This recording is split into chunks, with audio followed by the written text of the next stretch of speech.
Hello students, good morning. Today we have to see the example of calculation of income tax.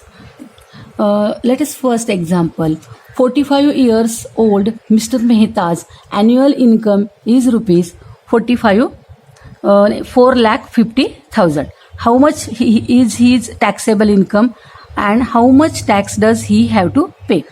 Mister मेहतांचं age आहे 45 years आणि त्यांचं जे annual income आहे ते 4,50,000 इतकं आहे. तर आपल्याला त्यांना त्यांचं टॅक्सेबल इन्कम काय आहे आणि त्यांना किती टॅक्स पे करावा लागतोय ते कॅल्क्युलेट करायचं. आता अशा प्रकारचे जे एक्झाम्पल असतात त्यांच्यासाठी हे टेबल रिफर करावे लागतात. आता हे 3 टेबल आहेत एजनुसार. तर मिस्टर मेहतांचं एज आहे 45 इयर्स ओल्ड. मग आपण कोणता टेबल रिफर करायचा तर बिलो 60, ज्यांचं एज बिलो 60 आहे up to the age of 60 years हा टेबल आपण रिफर करायचा आहे. आता याच्यामध्ये स्लॅब आहेत 1, 2, 3, 4. तर यांचं ॲन्युअल इन्कम किती आहे 4,50,000.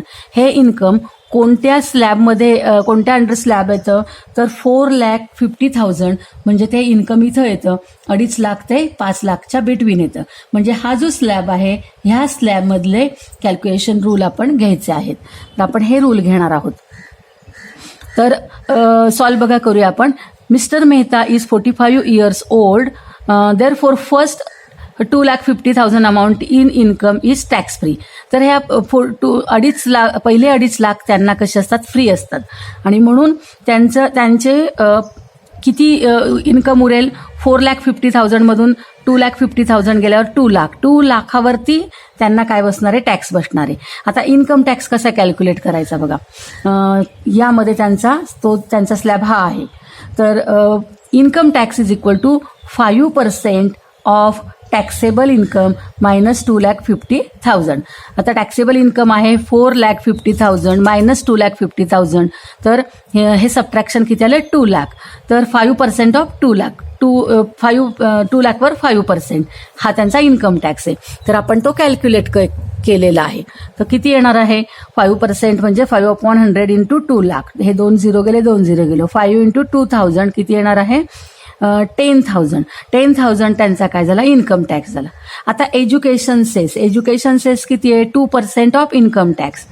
2% of income tax 2% of income tax किती आला 10,000. 2% ऑफ 10,000 2/100 इंटू 10,000. 2% म्हणजे 2 झिरो गेले 2 झिरो 100 इंटू 2 किती आला 200. म्हणजे एज्युकेशन सेस आला 200 रुपीज.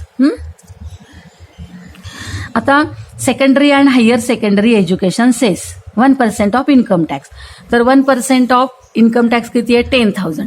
1/100 इंटू 10,000. 2 झिरो गेले 2 झिरो गेले किती आला 100 रुपीज.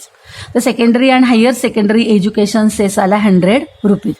तर टोटल इन्कम टॅक्स किती total income tax is equal to income tax plus education cess plus secondary and higher secondary education cess. तर इन्कम टॅक्स आहे 10,000, एज्युकेशन सेस 200 आणि हा एज्युकेशन सेस 100. तर टोटल आली आहे 10,300 रुपीज. तर मिस्टर मेहतांना 4,50,000 किती टॅक्स बसलेला आहे 10,300 रुपये एवढा टॅक्स त्यांना भरावा लागणार आहे. Okay, now let us see the next example. बघा, mister Pandit is 75 years of age. Mr. Pandit is 75 years of age. Last year, his annual income was 13,25,000 rupees. How much is his taxable income? आता इथे mister पंडितांचं age बघायचं आणि त्यांचा काय बघायचा income बघायचा. एजवरून table आपण चूज करायचा आहे. Mister Pandit is 75 years old. 75 years old म्हणजे कुठला टेबल येईल 60च्या वर 60 to 80 म्हणजे सिनियर सिटीजन झाले ते. आणि सिनियर सिटीजनचा जो टेबल आहे टॅक्स स्लॅबचा तो हा आहे. तर हा टेबल आपल्याला रिफर करायचा आहे. आता इन्कम बघूया त्यांचा मग स्लॅब आपल्याला मिळेल. His annual income was rupees 13,25,000. आता 13,25,000 कुठे येणार आहे कुठला स्लॅब आहे 13 लाखचा 10 लाखपेक्षा जास्त, म्हणजे मोर दॅन 10 लाख, तर हा स्लॅब त्यांचा येणार आहे. आता इथे इन्कम टॅक्स कसा कॅल्क्युलेट करतात बघा. According to table income tax is equal to, ह्या स्लॅबमध्ये बघा कसा येणार आहे, 1,10,000 1,10,000 plus 30% of taxable income minus 10 lakh. आता टॅक्सेबल इन्कम किती आहे, 13,25,000 मायनस 10 लाख, हे किती आलं, 3,25,000. हा त्यांचा ह्याच्यावरती किती, 30% ऑफ 3,25,000. आता 30% म्हणजे 30/100 इंटू 3,25,000. हे 2 झिरो गेले, 2 झिरो गेले, तर हे कॅल्क्युलेशन 30 इंटू 3,250 हे आलंय 97,500. आणि ह्या दोघांची ॲडिशन आली आहे 2,07,500 रुपीज. म्हणजेच मिस्टर पंडित यांना किती टॅक्स बसलेला आहे, 2,07,500 रुपीज टॅक्स बसलेला आहे. आता ह्या इन्कम टॅक्सवरती एज्युकेशन सेस कॅल्क्युलेट करायचा. एज्युकेशन सेस किती असतो, 2% असतो इन्कम टॅक्सवरती. 2% ऑफ 2,07,500. तर इथे 2 झिरो गेले, 2 झिरो गेले, 2 इंटू 2,075 आले 4,150. हा आला एज्युकेशन सेस. आता secondary and higher secondary education cess किती असतो, 1% ऑफ इन्कम टॅक्स असतो. तो 1% ऑफ 2,07,500. मग 1/100 इंटू 2,07,500. 2 झिरो गेले, 2 झिरो गेले, 2,075 रुपीज. हा काय आला secondary and higher secondary education cess. तर इन्कम टॅक्स, एज्युकेशन सेस आणि सेकंडरी आणि हायर सेकंडरी एज्युकेशन सेस हे याचं टोटल म्हणजे total income tax. Total income tax आलेला आहे 2,07,500 प्लस 4,150 प्लस 2,075. आणि हे संपूर्ण ॲडिशन आहे 2,13,725 रुपीज. हा त्यांचा काय आहे, मिस्टर पंडितांना भरावा लागणारा टॅक्स आहे. Okay, now let us see the practice set 6.2. Practice set 6.2 मध्ये 2 एक्झाम्पल्स आहेत, ते आपण बघूया. फर्स्ट एक्झाम्पल बघा, observe the table, this table given below. Check and decide whether the individual have to pay income tax.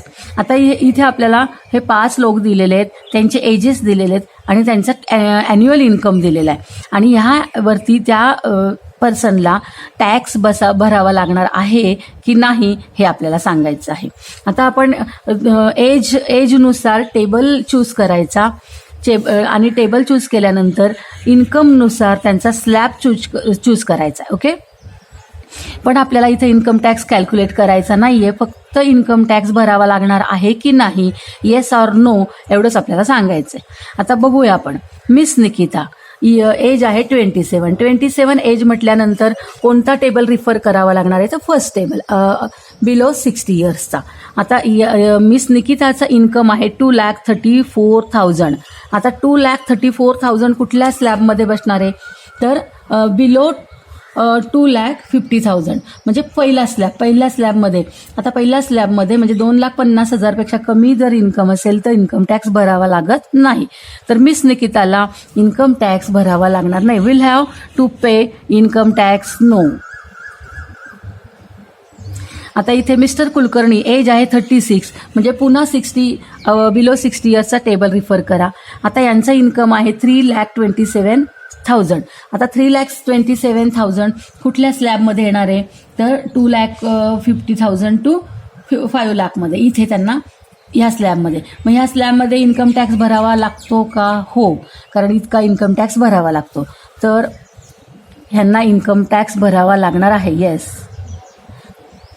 Next age आहे 44 एजचा पण first टेबलच refer करायचा आहे आणि यांचं इन्कम आहे 8,40,000. आता 8,40,000 म्हणजे 2.5 लाखापेक्षा जास्त झाला नाही, 2.5 लाखापेक्षा जास्त झालंय ह्या स्लॅबमध्ये तो येतो. तर यांना नाही, मिस्टर मेहता आहे. मिस्टर मेहता यांचं एज आहे 44 म्हणजे बिलो 60 आणि त्यांचं इन्कम आहे 5,82,000. 5,82,000 कुठे येणार आहे, तर ह्या स्लॅबमध्ये इन्कम टॅक्स भरावा लागतोय. तर यांना इन्कम टॅक्स भरावा लागतोय. 2.5 लाखाच्या पुढे जर असेल तर इन्कम टॅक्स यांना भरावाच लागतो बिलो 60 वाल्यांना. आता मिस्टर बजाज यांचं एज आहे 64 म्हणजे सेकंड टेबल आपल्याला रिफर करायचं आहे आणि त्यांचा इन्कम आहे 8,40,000. आता 60च्या पुढे ज्यांना एज आहे त्यांना 3 लाखपर्यंत टॅक्स भरावा लागत नाही, पण 3 लाखच्या पुढे जर इन्कम असेल तर भरावा लागतो. मग हा 3 लाखच्या पुढे इन्कम आहे त्यामुळे यांना टॅक्स भरावा लागणार आहे. त्यानंतर बघा मिस्टर डिसिल्वांचं एज आहे 81 म्हटल्यानंतर सुपर सिनियर सिटीजन हा टेबल आपल्याला रिफर करायचा आहे आणि सुपर सिनियर सिटीजन 5 लाखाच्या वर जर उत्पन्न असेल तर टॅक्स भरावा लागतो. तर 5 लाखाच्या वर उत्पन्न आहे का यांचं? तर नाही, यांचं उत्पन्न 5 लाखाच्या कमी आहे आणि म्हणून यांचा पहिला स्लॅब येतोय आणि त्या स्लॅबमध्ये इन्कम टॅक्स भरावा लागत नाही. नो, म्हणजे तुमच्या लक्षात आलं असेल की इन्कम टॅक्स भरावा लागेल की नाही हे एजनुसार बघायचं आणि त्यांच्या इन्कमनुसार. ॲन्युअल इन्कम मध्ये जर 60पर्यंत असेल तर 2.5 लाखापर्यंत टॅक्स भरावा लागत नाही. 60च्या पुढे एज असेल तर 3 लाखाच्या अगोदर टॅक्स भरावा लागत नाही 3 लाखापेक्षा कमी उत्पन्न असलेल्यांना. आणि 80च्या पुढे जर एज असेल तर 5 लाखापर्यंत टॅक्स भरावा लागत नाही. ह्या 3 गोष्टी महत्त्वाच्या लक्षात ठेवा. Now let us see the second example in practice set 6.2. Mr. Kartar Singh, age 48 years, works in a private company. His monthly income after deduction of allowances is rupees 42,000 and every month he contributes rupees 3,000 to GPF and he has also bought rupees 15,000 worth of NSC and donated rupees 12,000 to the PM Relief Fund. Compute his income tax. तर बघा आतापर्यंत आपण income tax कसा calculate करतात हे जवळजवळ 5-6 एक्झाम्पलमध्ये बघितलेलं आहे. पण याच्यामध्ये एक महत्त्वाची गोष्ट आहे की जो ॲन्युअल इन्कम असतो त्या ॲन्युअल इन्कममध्ये जर काही आपण सेव्हिंग विशिष्ट प्रकारचे सेव्हिंग केले, आपण मागच्या का व्हिडिओ लेक्चरमध्ये बघितलं होतं 80D 80G आणि 80C या रूल अंडर जर आपण सेव्हिंग केले तर त्या सेव्हिंगवरती आपल्याला टॅक्स बसत नाही. किंवा इन्व्हेस्टमेंट म्हणा किंवा ते डोनेशन असेल त्याच्यावरती आपल्याला टॅक्स बसत नाही. तर प्रत्येक माणूस जो आहे तो टॅक्स कमी बसावा म्हणून काय करत असतं, सेव्हिंग करत असतं, डिडक्शन त्यांच्या ॲन्युअल इन्कममधनं होत असतं. तर त्या प्रकारचं हे एक्झाम्पल आहे, अतिशय महत्त्वाचं एक्झाम्पल आहे.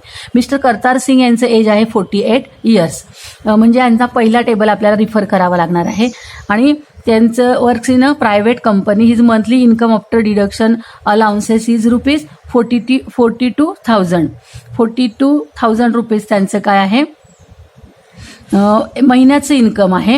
And every month he contribute rupees 3,000. आता पहिल्यांदा आपण महिन्यांचं उत्पन्न जर 42,000 असेल तर ॲन्युअल इन्कम काय असेल, total yearly income means annual income is equal to 42,000 into 12 म्हणजे 5,04,000 रुपीज त्यांचं काय ॲन्युअल इन्कम आहे.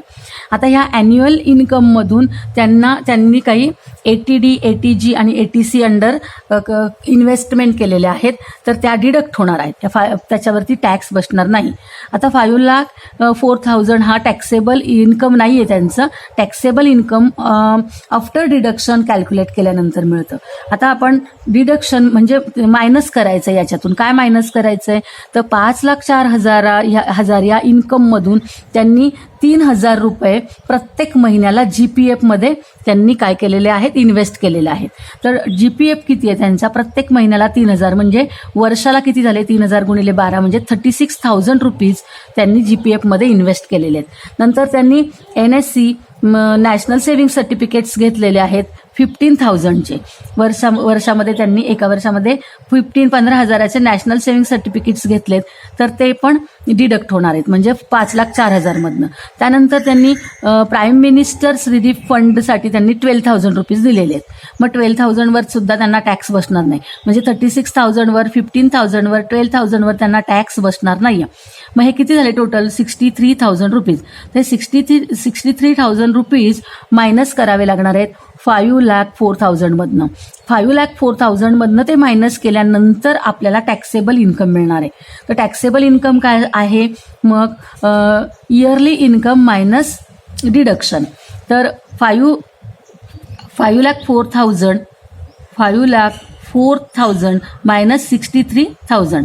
तर हे सबट्रॅक्शन आलेलं आहे 4,41,000 रुपीज. तर त्यांचं मिस्टर करतार सिंगचं टॅक्सेबल इन्कम आहे 4,41,000 रुपीज. लक्षात घ्या, एवढा जरी इन्कम असला तर ह्या इन्कमवरती टॅक्स कॅल्क्युलेट होणार नाही. तर ह्या इन्कमवरती टॅक्स कॅल्क्युलेट होणार आहे, कारण की ही त्यांची इन्व्हेस्टमेंट आहे. ती Indian government under rule ATD, ATG, ATC नुसार त्यांनी केलेली आहे आणि ती मग टॅक्सेबल इन्कमसाठी मायनस केली जाते ॲन्युअल इन्कममधनं. ओके, आता याच्यावरती आपण टॅक्स कॅल्क्युलेट करणार आहोत.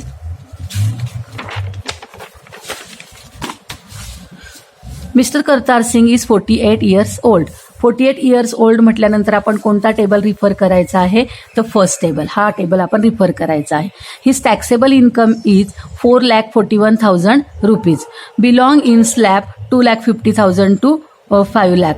तर त्यांचा 4,41,000 रुपये कोणत्या स्लॅबमध्ये आहेत, ह्या स्लॅबमध्ये त्यांचा टॅक्सेबल इन्कम येतो. तर आपण टॅक्स कॅल्क्युलेट करण्यासाठी हा स्लॅब रिफर करायचा आहे. तर इन्कम टॅक्स काय आहे, income tax is equal to 5% of taxable income minus 2,50,000. म्हणजेच टॅक्सेबल इन्कम आहे 4,41,000 मायनस 2,50,000. हा टॅक्सेबल इन्कम, त्यातनं हे मायनस केले तर हे किती आलं 1,91,000 रुपीज. 5/100, हे 2 झिरो गेले, 2 झिरो गेले. 5नी 1,910ला जर मल्टिप्लाय केलं तर 9,550 हा त्यांचा काय आला, हा इन्कम टॅक्स आलाय. आता एज्युकेशन सेस कसा कॅल्क्युलेट करतो आपण, 2% of the income tax. 2% of म्हणजे 2/100 इंटू इन्कम टॅक्स आहे 9,550. तर हे 2 झिरो गेले, इथे आलं 95.5 इंटू 2, तर हे आलंय 191 रुपीज. हा एज्युकेशन सेस आलाय. आणि secondary and higher secondary education cess काय असतो, 1% ऑफ इन्कम टॅक्स म्हणजे 1/100 इंटू 9,550 रुपीज. तर हे 100नी याला डिवाइड केल्यानंतर 95.50 रुपीज हा त्याचा secondary and higher secondary education cess आलेला आहे. तर टोटल इन्कम टॅक्स किती आला, total income tax is equal to income tax plus education cess plus secondary and higher secondary education cess. मग हे किती आहेत, इन्कम टॅक्स आहे 9,550 प्लस एज्युकेशन सेस आहे 191 प्लस सेकंडरी आणि हायर सेकंडरी एज्युकेशन सेस आहे 95.50. तर ही ॲडिशन आलेली आहे 9,836.50 रुपीज.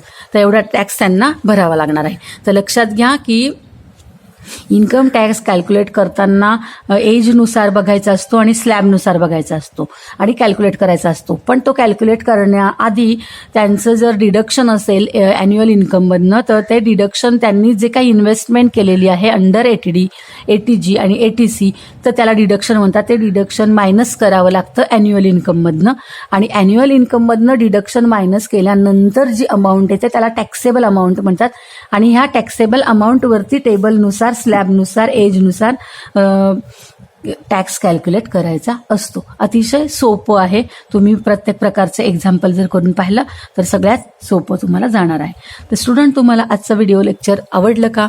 जर आवडलं असेल तर व्हिडिओला लाईक करा आणि अजूनपर्यंत जर चॅनलला सबस्क्राईब केलं नसेल तर जरूर सबस्क्राईब करा. थँक्यू.